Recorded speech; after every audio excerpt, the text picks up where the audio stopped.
अंकेक्षणाचा मुख्य उद्देश व्यवसायातील लबाडी, अफरातफर, व्यवसायामध्ये होणारी फसवणूक आणि व्यवसायामध्ये होणाऱ्या चुकीच्या नोंदीची तपासणी करणे हा अंकेक्षणाचा मूळ उद्देश आहे आणि तो उद्देश साध्य करण्यासाठी अंकेक्षकाची नियुक्ती प्रमंडळाने केलेली असते. म्हणून अंकेक्षकाला त्या प्रमंडळाच्या सर्व लेख्यांची तपासणी करून त्या लेख्यामध्ये जर काही चुका असेल, काही उणिवा असेल किंवा काही ठिकाणी लबाडी केली असं जर त्याला वाटले तर तो संबंधित पक्षकाराला त्याविषयी माहिती देतो व तशी नोंद आपल्या अंकेक्षण अहवालामध्ये करतो.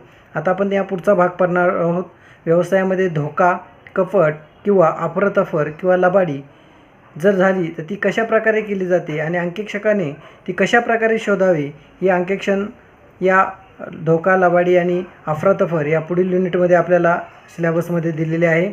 बघा, धोका हा सगळ्यात महत्त्वाचा असतो आणि कुठल्याही व्यवसायामध्ये विश्वास हा सगळ्यात महत्त्वाचा असतो. म्हणून जर एखाद्या व्यवसायामध्ये लेखी लिहिणारा व्यक्ती, लेखापाल हा जर विश्वासू नसेल किंवा त्याने जर ठरवलं की मी व्यवसायामध्ये धोका किंवा लबाडी करणार आहे तर त्याला ती लबाडी करता येते. मात्र विश्वासावर सर्व लेख्यांची नोंद अवलंबून असते आणि लेखी लिहिणाऱ्या व्यक्तीने जर विश्वास तोडला तर त्याचा नाईलाजाने परिणाम त्या व्यवसायावर किंवा व्यवसाय संस्थेवर होतो. म्हणून धोका म्हणजे काय, अफरातफर म्हणजे काय आणि लबाडी म्हणजे काय हे आपण आज बघणार आहोत. ज्यावेळी व्यवसायातील धोका, अफरातफर आणि लबाडी उघडकीस येते त्यावेळेस अशा व्यवहारामुळे व्यापार आणि व्यवसायावर खूप मोठ्या प्रमाणामध्ये परिणाम होतात. म्हणजेच त्याला नुकसान सहन करावं लागतं. त्यासाठी कोण जबाबदार आहे त्यासाठी चौकशी केली जाते आणि अशा चौकशीमध्ये ज्या व्यक्तीमुळे ही लबाडी किंवा ही अफरातफर झालेली आहे त्या व्यक्तीला गुन्हेगार किंवा त्या व्यक्तीला ही लबाडी करणारा व्यक्ती म्हणून शिक्षासुद्धा होऊ शकते.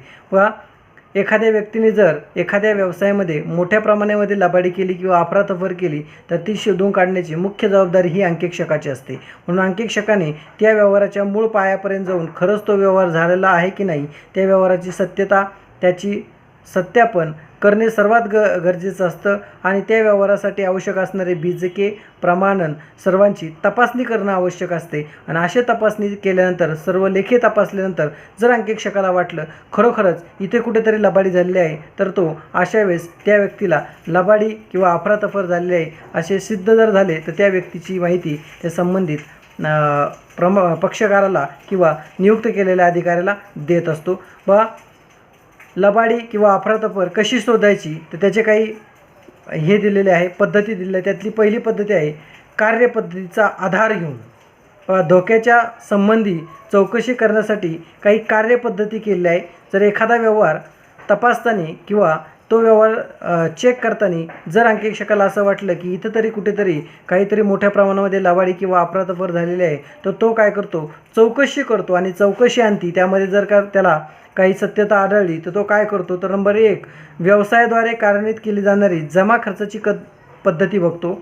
व्यवसायामध्ये जे दिले जाणारे पैसे आहे किंवा व्यवसायामध्ये जे येणारे पैसे आहे या कार्यपद्धतीचा पहिल्यांदा तो अभ्यास करतो आणि त्याच्यामध्ये जर त्याला चूक आढळली तर तो समजू शकतो की व्यवसायामध्ये अफरातफर किंवा लबाडी झाली आहे.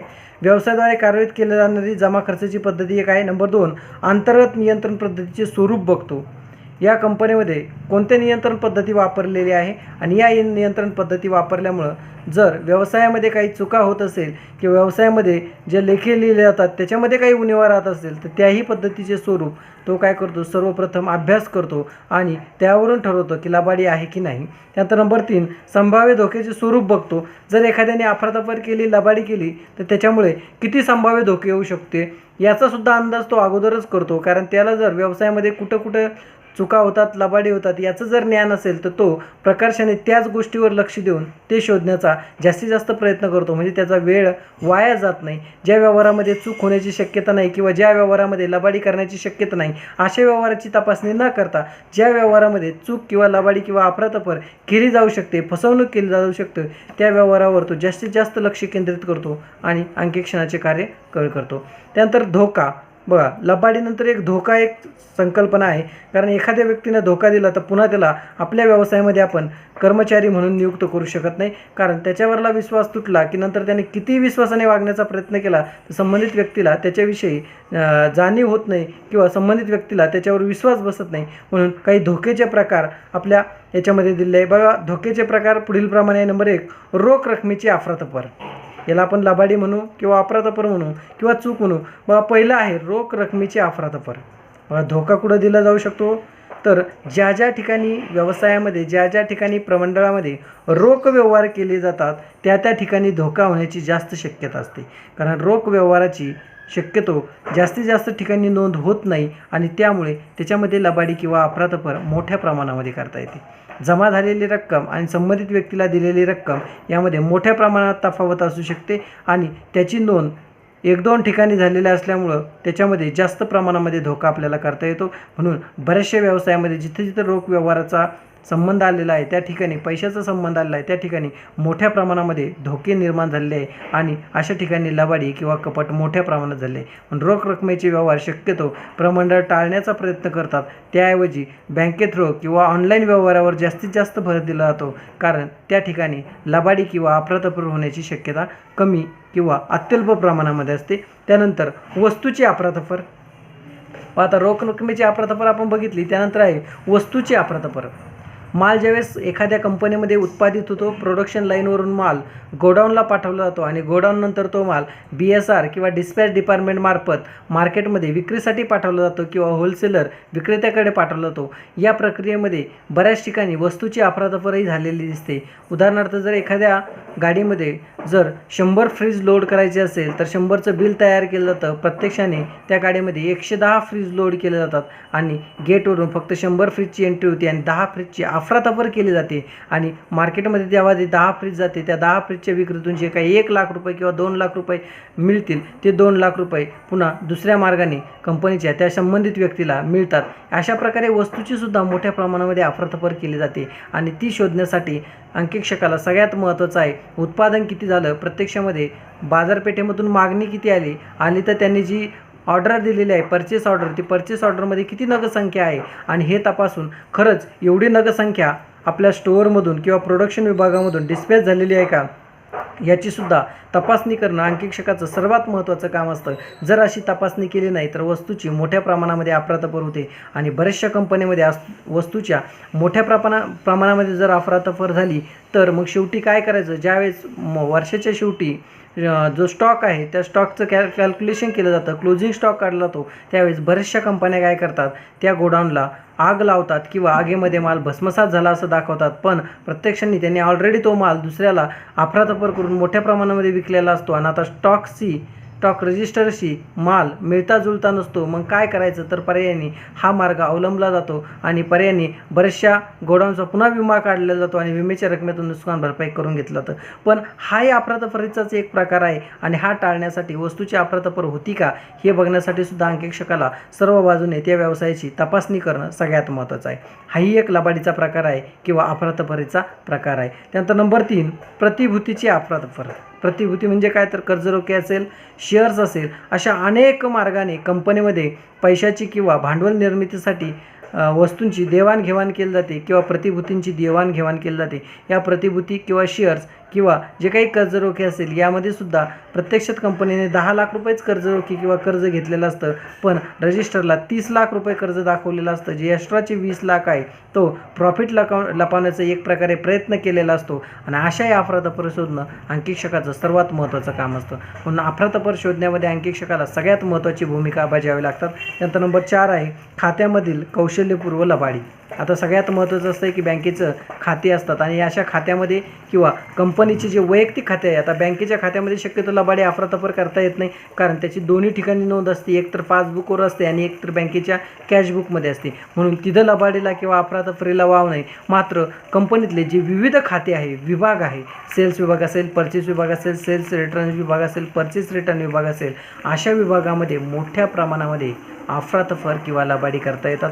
प्रोडक्शन विभाग असेल, डिस्पॅच असेल, गोडाऊन असेल, स्टोअर असेल, या विभागातसुद्धा मोठ्या प्रमाणामध्ये अफरातफर करता येऊ शकते आणि अशा प्रकारे सुद्धा लबाडी किंवा अफरातफर मोठ्या प्रमाणामध्ये मार्केटमध्ये केली जाते. आणि ती शोधण्याचं सगळ्यात महत्त्वाचं कौशल्य कुणाचं असतं तर अंकेक्षकाचं असतं. तर अंकेक्षकाला काळजीपूर्वक हे सर्व व्यवहार तपासावे लागतात. आता आपण एक एक प्रत्यक्षामध्ये बघू. रोख रकमेची अफरातफर कशा प्रकारे केली जातात ते बघू. तर बघा, सामान्यपणे रोख रकमेची अफरातफर 2-3 पद्धतीने केली जाते. तर एक, मिळालेल्या प्राप्तीची नोंद न करणे. बघा, एखाद्या कंपनीला एखादी रकमेची विशिष्ट रक्कम मिळते, मात्र त्याची नोंद रजिस्टरमध्ये केली जात नाही आणि अशा वेळी जी रक्कम मिळालेली आहे त्याची नोंद रजिस्टरमध्ये नसल्यामुळं ती रक्कम वरच्यावर परस्पर आपल्या खिशात घालून तिथं रोख रकमेची अफरातफर केली जाऊ शकते. जर मोठ्या प्रमाणामध्ये व्यवसाय मोठा असेल तर तिथं चेकच्या स्वरूपातच व्यवसाय होतो, पण छोट्या छोट्या व्यवसायामध्ये जे किरकोळ बिलं असतात त्या किरकोळ बिलाची रक्कम रोख स्वरूपामध्ये दिली जाते आणि ही रोख स्वरूपातली रक्कम किरकोळ प्रमाणामध्ये असते आणि ती वरच्यावर घेतली जाते आणि त्याची नोंद रजिस्टरमध्ये केली जात नाही. असं जर असेल तर त्या ठिकाणी रोख रकमेची ही मोठ्या प्रमाणामध्ये अफरातफर केली जाते. म्हणजे प्रत्यक्षात मिळालेली रक्कम रजिस्टरमध्ये न लिहिणे हा सुद्धा रोख रकमेचा एक अफरातफरीचा प्रकार आहे. नंबर 2, प्रत्यक्षात मिळालेल्या रकमेची रक्कम नोंद पुस्तकामध्ये कमी दाखवणे. म्हणजे एखाद्या व्यक्तीने तुम्हाला 1 लाख रुपये दिले आणि रजिस्टरमध्ये त्याची नोंद फक्त 10,000 रुपयेच करायची आणि 90,000 रुपये हे तुमच्या खिशामध्ये ठेवायचे आणि बघायचं की वर्षाच्या शेवटी ऑडिट होणार आहे, वर्षाच्या शेवटी अंकेक्षक येणार आहे, तोपर्यंत मी 90,000 रुपये वापरेल आणि जरी चूक सापडली तर 0 मिस्टेक म्हणून, एक 0 कमी लिहिला असे मिस्टेक म्हणून पुन्हा शेवटच्या दिवशी 90,000 रुपये खिशातून त्यामध्ये टाकल आणि बॅलन्स क्लिअर करेल. असंही बऱ्याचशा लोकांच्या मनामध्ये असतं आणि असे म्हणून सुद्धा जाणून बुजून रोख रक्कम कमी दाखवून, रोख रक्कम कमी मिळाली असं दाखवून त्या रजिस्टरमध्ये मोठ्या प्रमाणामध्ये अफरातफर किंवा लबाडी केली जाते. लक्षात आलं तर चूक सापडली तर पैसे टाकायचे, चूक जर नाही सापडली तर ते 90,000 रुपये त्याची स्वतःचीच मालमत्ता बनते. अशा प्रकारे सुद्धा रोख रकमेमध्ये अफरातफर केली जाऊ शकते. त्यानंतर तिसरा प्रकार आहे रोख रकमेमध्ये अफरातफर करण्याचा, काल्पनिक शोधनाची नोंद करणे.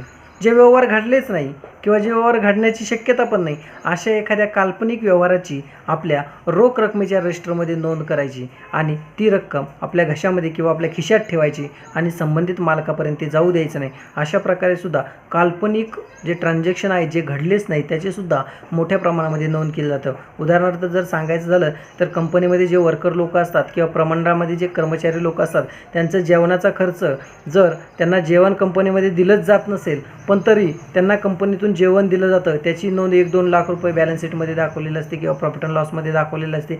किंवा कर्मचाऱ्यांना जो चहा दिला जातो तो मोफत असतो पण प्रत्यक्षामध्ये तो खर्च म्हणून दाखवला जातो. अशा बऱ्याचशा छोट्या छोट्या नोंदीचे जे घडलेलेच नाही, काल्पनिकच आहे पण त्याची नोंद त्या लेखापुस्तकामध्ये केलेली असते आणि ते ऑडिटरकडून तपासून घेण्याचा प्रयत्न तो कंपनीचा पक्षकार किंवा मालक करत असतो. अशा प्रकारचे जो रोख रकमेची एक प्रकारे अफरातफर करू येऊ शकते जी काल्पनिक स्वरूपाच्या शोधनाची असते. नंबर 4, प्रत्येकात शोधन केलेल्या रकमेपेक्षा जास्त रकमेची नोंद करणे. प्रत्यक्षात शोधन म्हणजे काय, प्रत्यक्षात आपल्याला मिळालेली रक्कम 1 लाखच आहे पण काही लोक 3 लाख दाखवतात. पण असं जर झालं तर तुम्ही म्हणता मग वरचे 2 लाख रुपये आहे तर त्याला खिशातून टाकावला नाही. तो काय करतो, माल 5 लाखाचा विकतो, बरोबर, माल 5 लाखाचा विकतो, तिथं कमी नोंद करतो आणि आपल्या एखाद्या रजिस्टरला जास्तीची नोंद करतो आणि संबंधित कंपनीकडून ते पैसे मिळवण्याचा प्रयत्न करतो. अशा प्रकारे सुद्धा कमी शोधन असतानाही जास्त रक्कम वसूल केली जाते आणि त्याची नोंद आपल्या रजिस्टरमध्ये केली जात नाही. असं केव्हा होतं, ज्यावेळेस एखादी कंपनी मोठ्या प्रमाणामध्ये मालाची विक्री करते आणि संबंधित कंपनी काय करते, मालासाठी ऑर्डर करते आणि ऑर्डर केल्यानंतर 3 ते 4 दिवसामध्ये तो माल उचलून न्यायचा असतो. पण संबंधित कंपनीच्या व्यक्तीने किंवा संबंधित व्यापाऱ्याने तो माल 3-4 दिवसानंतर जर त्या गोडाऊनमधून नेला नाही तर त्यापासून पुढे लेट लिफ्टिंग, उशिरा उचलला म्हणून दंड आकारला तो लेट लिफ्टिंग चार्जेस आणि ते चार्जेस पर डे त्या मालानुसार सुरू होतात आणि संबंधित व्यक्ती 8 किंवा 10 दिवसांनी तो माल नेतो आणि तिथपर्यंत जी काही लेट लिफ्टिंग लागलेली असते, उशिरा माल उचलण्याची जी दंडाची रक्कम, ती रक्कम मात्र त्या रजिस्टरमध्ये लिहिली जात नाही. फक्त मूळ रक्कमच लिहिली जाते आणि वरली जी रक्कम आहे ती शोधन होऊनही तो स्वतःच्या खिशामध्ये टाकतो. अशा प्रकारे सुद्धा रोख रकमेची मोठ्या प्रमाणामध्ये अफरातफर कंपन्यामध्ये केली जाते. ह्या झाल्या सर्व रोख रकमेच्या अफरातफरी. आता पुढे आहे रोख रकमेच्या अफरातफरी शोधून काढण्यासाठी अंकेक्षक काय काम करतो. ठीक आहे, या प्रकारे कंपनीमध्ये रोख रकमेची अफरातफर होते. मग अंकेक्षक ही शोधून काढण्यासाठी काय करतो. तर बघा, रोख रकमेची अफरातफर शोधून काढण्यासाठी चौकशी अधिकाऱ्याला म्हणजेच अंकेक्षकाला खालील किंवा काही गोष्टी आहेत ज्या सगळ्यात महत्त्वाच्या आहे त्याचा अवलंब करावा लागतो. नंबर 1, जमा खर्चाच्या पद्धतीतील उणीव चौकशी करणे. जमा खर्चाचं जे पुस्तक लिहिलं जातं त्याच्यामध्ये मागच्या वर्षी जो अंकेक्षक होता किंवा स्वतः हाच जर पुनर्नियुक्त असेल तर याने मागच्या वेळेस ज्यावेळेस जमा खर्चाची नोंद बघितलेली असते त्यामध्ये काय काय उणीवा किंवा काय काय चुका सापडल्या होत्या याची पुन्हा तो काय करतो, चौकशी करण्याचा प्रयत्न करतो आणि त्या उणीवा आणि त्या चुका पुन्हा यावर्षी घडणार आहे का किंवा घडलेल्या आहे का याची खात्री करतो. जर तसं त्याला वाटलं तर त्या ठिकाणी मोठ्या प्रमाणामध्ये लबाडी अफरातफर होण्याची शक्यता असते. म्हणून त्याही पद्धतीचा तो काय करतो, स्वतः वापर करतो. त्यानंतर अंतर्गत नियंत्रण पद्धतीचा उणीवा शोधून काढतो. जर एखाद्या कंपनीने इंटरनल चेक सिस्टीम जर किंवा अभ्यंतर अवरोध पद्धती जर वापरली असेल तर ती वापरताना काय काय उणीवा आहे आणि त्या उणीवाचा फायदा तो संबंधित कर्मचारी घेत असेल तर त्या कर्मचाऱ्याने काय काय फायदा घेतलेला आहे याचा सुद्धा विचार तो अंकेक्षण करताना करत असतो किंवा चौकशी अधिकारी शोधून काढत असतो. इथं चौकशी अधिकारी म्हणजेच अंकेक्षक हा व्यक्ती आहे आणि तो काय करतो, हे व्यवहार शोधतो, चुका शोधतो आणि त्याची काय करतो, चौकशी करतो. त्यानंतर रोख रकमेची अफरातफर झाल्याची कारणे शोधण्याचा प्रयत्न करतो. सगळ्यात महत्त्वाचं आहे, रोख रकमेची अफरातफर कंपनीमध्ये जेव्हा केली जाते किंवा केव्हा केली जाते तर एक संबंधित अधिकारीला ती सवय असते किंवा संबंधित अधिकाऱ्याची कुठंतरी काहीतरी गरज असते आणि ती गरज भागवण्यासाठी तो वाम मार्गाचा किंवा चुकीचा मार्गाचा वापर करतो आणि अशा वेळेस त्याला करायच्या नसताना सुद्धा तो चुका करतो आणि मोठ्या प्रमाणामध्ये रोख रकमेची अफरातफर करतो. एकदा चूक करून बघतो, जर चूक सापडली किंवा तर पकडल्या गेला तर दुसऱ्या वेळेस चूक करत नाही.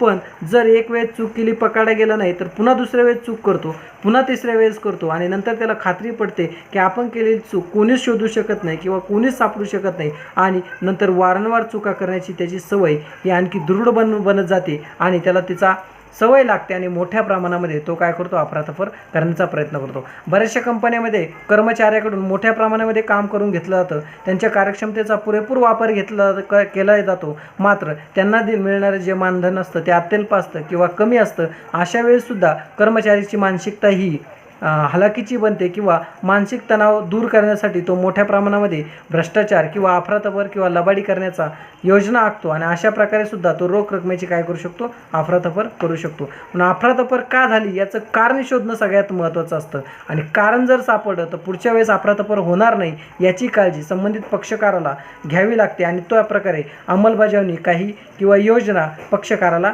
कराव्या लागतात. त्यानंतर आणखी काही प्रकार आहे. अफरातफरीचे स्वरूप आणि व्याप्ती निश्चित करणे. नेमकी याने अफरातफर केली का केली, याचं स्वरूप काय होतं, किती रकमेची केली होती, कशामुळे केली होतं, याचं स्वरूप काय होतं, कुठंपर्यंत केली, कोणत्या एका व्यक्तीबरोबर केली किंवा अफरातफर करताना किंवा लबाडी करताना याने आणखी कोणकोणत्या कर्मचाऱ्याची मदत घेतली या सर्वाची चौकशी अधिकारी या नात्याने अंकेक्षकाला अंकेक्षण कार्य करताना करावे लागते आणि ते केल्यानंतरच प्रत्यक्षात जर त्याला चूक सापडली तरच संबंधित अधिकाऱ्यावर कारवाई करण्याची जबाबदारी त्याची असते किंवा त्या पक्षकाराच्या किंवा मालकाला तो त्याची सूचना देतो आणि मालक त्यानुसार पुढील कारवाई करू शकतो. त्यानंतर अफरातफरीशी संबंधित असणाऱ्या विविध पातळीवर कार्यरत असणाऱ्या निरनिराळ्या कर्मचाऱ्याचे कर्तव्य व कार्याचे परीक्षण करणे. ठीक आहे, एका लेखापालाने एखाद्या ठिकाणी 20-25 लाखाची अफरातफर किंवा लबाडी केली, पण ती लबाडी एका व्यक्तीकडून शक्य नसते. जर त्याने असं दाखवलं की कंपनीमधून माल विकला गेला 50 लाख रुपयाचा, बरोबर, 50 लाखाचा माल विकला आणि रजिस्टरला फक्त दाखवलं 20 लाखाचाच माल विकला आणि वरले 30 लाख रुपये जर त्याने अफरातफर केले असेल तर या ठिकाणी फक्त ती एकाची चूक नसते किंवा एकाची जबाबदारी नसते, तर त्या माल विक्री प्रक्रियामध्ये जे विभाग येतात, ज्याला आपण स्टोर रूम म्हणू, डिस्पॅच रूम म्हणू, गोडाऊन म्हणू, ट्रक लोडिंग डिपार्टमेंट म्हणू, हे सर्व डिपार्टमेंट याच्याशी संगनमत करून 6-7 जणांनी एकत्रित येऊन ही मोठ्या प्रमाणामध्ये अफरातफर किंवा लबाडी केली असते. म्हणून या सर्वांची जबाबदारी कोण यामध्ये अवलंबून आहे किंवा कोण कोण व्यक्ती यामध्ये समाविष्ट आहे याची सर्वांची चौकशी करावी लागते. त्यांचे कर्तव्य, त्यांची जबाबदारी सर्व पारखून अभ्यास करावा लागतो आणि जे जे दोषी असेल त्या सर्वांना मालकासमोर किंवा त्या प्रमंडळाच्या नियुक्त केलेल्या ज्या व्यक्तीने अंकेक्षकाची नियुक्ती केली अशा नियुक्त केलेल्या संचालक मंडळासमोर ती सर्व माहिती मांडण्याचा अधिकार अंकेक्षकाला आहे. ज्या अशा प्रकारे अंकेक्षक काय करू शकतो, त्यांची माहिती किंवा त्यांचे कर्तव्य काय आहे, त्यांचे कार्याचे परीक्षण करतो. ठीक आहे, इथं त्यांनी लबाडी केली पण मात्र त्यांच्या डिपार्टमेंटमध्ये आणखी काही भ्रष्टाचार आहे का? कारण कंपनीमध्ये जर एखाद्या व्यवहारामध्ये लबाडी किंवा अफरातफर सापडली तर त्याचा संबंध इतर विभागाशी पण असतो. मग इतर विभागाची सुद्धा चौकशी करणे आणि तिथं सुद्धा त्याच प्रकारे लबाडी होती का हे शोधून काढणे हे सुद्धा अंकेक्षकाचे सर्वात महत्त्वाचे काम असतं आणि या प्रकारे रोख रकमेची अफरातफर अंकेक्षकाला शोधता येते. त्यानंतर रोख पुस्तक असेल, प्रमाणके असेल, पत्रव्यवहार असेल, प्रतिज्ञापत्र असेल आणि प्रवासी विक्रेत्याची पत्र असेल याची पुरावा म्हणून त्याला तपासणी करावी लागते. जर रोख रकमेची मोठ्या प्रमाणामध्ये अफरातफर झालेली आहे अशा अंकेक्षकाच्या लक्षात आले तर तो अंकेक्षक काय काय करतो, जेवढे रोख पुस्तक असेल ते तपासतो, जेवढे प्रमाणके असेल तेवढे तपासतो, जेवढे पत्रव्यवहार झाले असेल तेवढे तपासतो, प्रतिज्ञापत्र तपासतो, करारनामे तपासतो आणि ह्या पुस्तकामध्ये सुद्धा काही अफरातफर आहे का हे शोधून काढण्याचा मोठ्या प्रमाणामध्ये काय करतो तो प्रयत्न करतो. त्यानंतर ज्या प्रमाणकामध्ये किंवा पावत्यामध्ये बदल केलेला किंवा खाडाखोड केलेला दिसून आलं तर त्याविषयी तो गहन चौकशी करतो. कारण रोख रकमेची अफरातफर करायची असेल तर तुम्हाला पावत्यामध्ये हेराफेरी करावीच लागते आणि जर अशी पावत्यामध्ये हेराफेरी किंवा तारीख बदललेली आढळून आली किंवा रकमेच्या ठिकाणी व्हाईटनर लावलेलं लक्षात आलं किंवा एखादी रक्कम खोडून त्या ठिकाणी दुसरी रक्कम लिहिली असं जर लक्षात आलं तर त्या बिलाची गहन किंवा अति सखोल चौकशी करणे हे अंकेक्षकाचं काम आहे. त्यानंतर बँकामध्ये जमा केलेल्या किंवा बँकेतून काढलेल्या रकमेचे जे जे स्लिप असतील धोके लबाडी शोधून काढण्यासाठी तयार केलेल्या अधिकोषाचे विवरण तयार करणे, बँक स्टेटमेंट सगळ्यात महत्त्वाचं आहे. म्हणून बँक स्टेटमेंट जवळ असेल तर तुम्हाला रोख रकमेची अफरातफर झालेली आहे आणि जर एखादा चेक 10 लाखाचा बँकेतून काढलेला आहे तर 10 लाख रुपयाचं वापर केलेला, यूज केलेला पुन्हा काहीतरी पुरावा त्याचा पाहिजे म्हणून तेही काढण्यासाठी तुम्हाला बँक स्टेटमेंट जवळ असणं हे अंकेक्षकाचं कार्य आहे. ऋणको धनको यांच्याकडून आलेल्या पत्रव्यवहाराची व रकमेची चौकशी करणे हे सुद्धा अंकेक्षकाचं काम आहे. जर असं त्यांनी काम केलं तरच रोख रकमेची अफरातफर त्याला काय करता येते, शोधता येते. त्यानंतर आदेश प्राप्ती पुस्तक ज्याला आपण ऑर्डर बुक म्हणतो, आदेश देय पुस्तक ऑर्डर परिपूर्ण केलेल्या किंवा ऑर्डरविषयी आपण सेल्स म्हणून माल पाठवलेला, विक्री पुस्तक, खरेदी पुस्तक, माल विक्री पुस्तक, त्यानंतर माल रिटर्न आलेला, बरोबर, विक्री माल पुन्हा रिटर्न आलेला आणि खरेदी माल पुन्हा रिटर्न पाठवलेला, हे जे सर्व पुस्तक आहे याचा तुलनात्मक अभ्यास करणे हे अंकेक्षणाची सर्वात महत्त्वाची जबाबदारी आहे आणि त्याने जर त्याचा तुलनात्मक अभ्यास केला तर त्याला रोख रकमेची अफरातफर झालेली आहे की नाही हे शोधता येतं आणि हे जर त्याने परिपूर्णपणे शोधलं तर रोख रकमेची अफरातफर सापडण्यास त्याला मदत होते. आणि शेवटी आहे त्रयस्थ रोखीचे मोजणी करणे किंवा हातस्थ ज्या शिल्लक रोख आहे त्याची मोजणी करणे, रोख पुस्तकातील पदाची तपासणी करणे, त्यात फरक आढळून आल्यास त्याची कारणीमीमांसा शोधून काढणे. कंपनीमध्ये प्रत्यक्षामध्ये cash in hand, cash at bank 2 head असतात. कॅश ॲट बँक म्हणजे बँकेत जेवढं रक्कम कंपनीची आहे ते त्याचं विवरण तुमच्या समोर असतं त्यामुळे ते तपासून लगेच तुम्हाला खात्री करून घेतात. मात्र कॅश इन हँड जेवढी तुम्ही दाखवलेलं आहे बॅलन्स शीटमध्ये जर दाखवलेली असली तर 20,000, एवढी 20,000 रक्कम खरंच तुमच्या कंपनीमध्ये रोख स्वरूपात उपलब्ध आहे का ती मोजून घेणं हे सुद्धा अंकेक्षकाचं काय असतं, कार्य असतं आणि ते तपासणी करणं हे सुद्धा त्याचं कार्य असतं. बऱ्याचशा वेळेस हीच रक्कम किंवा PT कॅशसारखी चिल्लर जी रक्कम आहे ती सुद्धा मोजली जात नाही आणि त्याच रकमेचा मोठ्या प्रमाणामध्ये हेरेफेरी किंवा भ्रष्टाचार किंवा लबाडी अंकेक्षणामध्ये केली जाते. त्यात आपण आज बघा फक्त अंकेक्षकाची लबाडी कशा प्रकारे लबाडी केली जाते आणि त्यातला एक प्रकार बघितला, रोख रकमेची अफरातफर. रोख रकमेची अफरातफर जर असेल तर अंकेक्षकाला याप्रमाणे सर्व कार्य करून चौकशी करून त्याचा एक अहवाल तयार करावा लागतो आणि तो अहवाल त्याच्या अंकेक्षण अहवालामध्ये द्यावा लागतो. ठीक आहे, धन्यवाद.